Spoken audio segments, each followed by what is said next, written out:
हर हर महादेव दोस्तों, कैसे हो आप सब। उम्मीद करती हूँ कि आप सब अच्छे होंगे।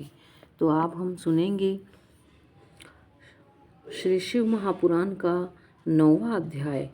अध्याय है ईश्वर द्वारा ब्रह्मा जी विष्णु जी को ज्ञान का दान करना। तो आइए देरी न करते हुए शुरू करते हैं। श्री नंदिकेश्वर जी बोले, हे सनत कुमार, अब ब्रह्मा विष्णु हाथ जोड़े हुए शिव जी के अगल बगल में जा बैठे।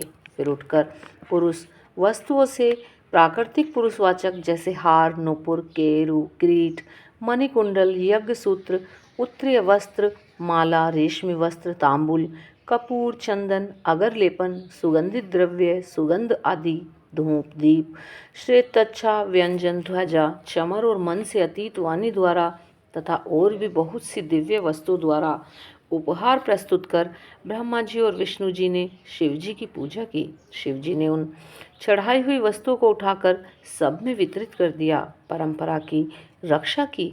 पुनः ब्रह्मा जी विष्णु जी से पूजित शिव जी महाराज प्रसन्न हो उनसे बोले, हे वत्स, ऐसे महान दिन में तुम्हारी पूजा से मैं संतुष्ट हूँ। अतएव अब आज से यह दिन शिवरात्रि नाम से प्रसिद्ध हो एक बड़ा पवित्र दिन होगा, जो कि मेरी प्रिय तिथि होगी।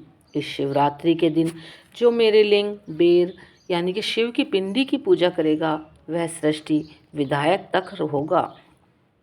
यदि कोई जितेंद्रिय निराहार रहकर 1 वर्ष निरंतर मेरी पूजा करेगा, तो वह बड़ा तपस्वी होगा। किंतु जो एक दिन शिवरात्रि को मेरी तिथि पर प्रपंच रहित हो मेरी पूजा करेगा, वह उसके ही समान होगा। क्योंकि जैसे चंद्र दर्शन से समुद्र उमड़ता है, वैसे ही यह दिन भी मेरी भक्ति को उड़ेलने वाला है। मेरा स्तंभ जो पहले प्रकट हुआ आद्रा नक्षत्र है। यदि कोई अगन में आद्रा नक्षत्र में उमा सहित मेरे रूप का या मेरे बेरलिंग के ही दर्शन करता है, वह मेरे परम प्रिय कार्तिकेय से भी अधिक प्रिय लगता है। इस पुनीत दिन में दर्शन से ही महाफल प्राप्त होता है और पूजन फल तो वाणी से नहीं कहा जा सकता। इस समर के स्थान में जहाँ मैं लिंग रूप से प्रकट हुआ हूँ, इसका यही नाम होगा और यह पूजन के समय छोटा हो जाएगा। यह भुक्ति मुक्तिदायक होने के साथ ही दर्शन, स्पर्श और ध्यान से आवागमन से मुक्ति देने वाला होगा। विश्व में इसका नाम अरुणाचल होगा। यहाँ शरीर छोड़ने वाले को मुक्ति प्राप्त होगी। इस लिंग में मुझ परमेश्वर लिंगेश्वर की पूजा करेंगे। उन्हें सालोक्य, सामीप्य, सारूप्य, सारथी और सायुज्य 5 प्रकार की मुक्ति प्राप्त होगी और सब में अपने इष्ट को प्राप्त करेंगे। फिर तो ब्रह्मा जी विष्णु जी के युद्ध में जितनी सेना मारी गई थी, उन सबको शिव जी ने अमृत बरसाकर जीवन प्रदान किया और उन दोनों की परस्पर शत्रुता को भी यह कहकर समाप्त कर दिया कि मेरे शकल और निष्कल 2 स्वरूप हैं, जैसा और किसी का नहीं है, इसीलिए कोई ईश्वर नहीं हो सकता। हमारा एक तो स्तंभ लिंग रूप है और दूसरा निष्कल सगुण रूप ईश्वर है। ये दोनों ही रूप सिद्ध हैं। बड़े आश्चर्य की बात है कि तुम लोगों ने अज्ञानवश अपने को ईश्वर मान लिया था। उसे ही दूर करने के लिए मैं संग्राम भूमि में आया। अब अभिमान त्याग मुझे ईश्वर में भक्ति करो। मेरी ही प्रसन्नता से लोक में सभी पदार्थ प्रकाशित हो रहे हैं। मैं ही पर ब्रह्मा हूँ।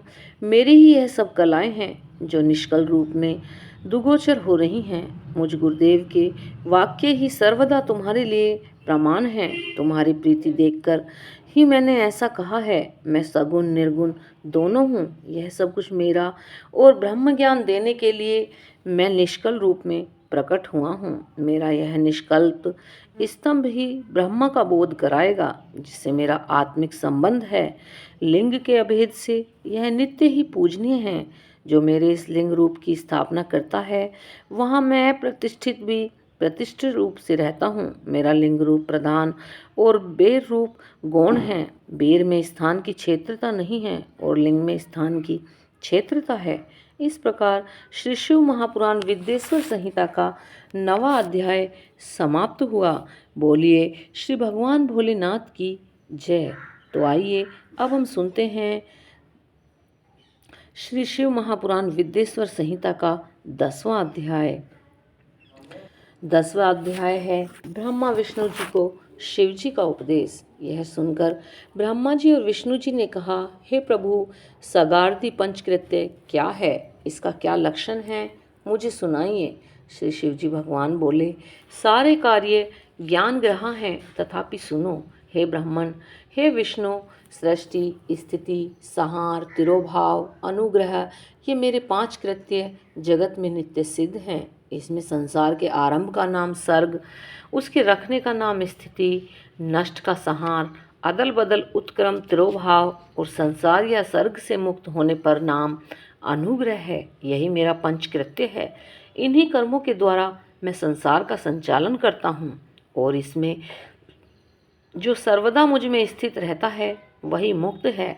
इस पंचकृत्य को चलाने के लिए मेरे 5 मुख हैं, चारों दिशाओं में 4 और 4 मुखों के मध्य में 5वां मुख है, जिसे विद्वान जानते हैं। हे वत्सो, तुम अपनी सब तपस्या से सृष्टि और स्थिति इन 2 कृत्यों को प्राप्त किया है। ऐसे ही रुद्र और महेश ने भी संहरण और तिरोभाव ये दोनों कृत्य प्राप्त किए हैं, परंतु अनुग्रह करने वाला 5वां कृत्य कोई भी नहीं पा सका और अति प्राचीन होने से तुम दोनों अपने उस कर्म को भूल गए हो, परंतु रुद्र और महेश नहीं भूले। तब तुम्हारे भूलने की सृष्टि की स्थिति के लिए रूप, यश, कृत्य, वाहन और आयुध आदि सबको मुझे अपने योग्य संग्रह करना पड़ा, क्योंकि तुम में मूढ़ता आ गई है और महेश ने दान और रूप दोनों का संरक्षण किया। अब यदि तुम चाहते हो तो मेरा ओमकार नामक मंत्र अब से जपो, जिसके जपने से तुम में मान न उत्पन्न हो, क्योंकि मेरे मुख से निकला एवं उत्पन्न हुआ ओमकार मेरा मंत्रोपदेश और बोधन है। यही मेरा वाचक और मैं वाच्य हूँ।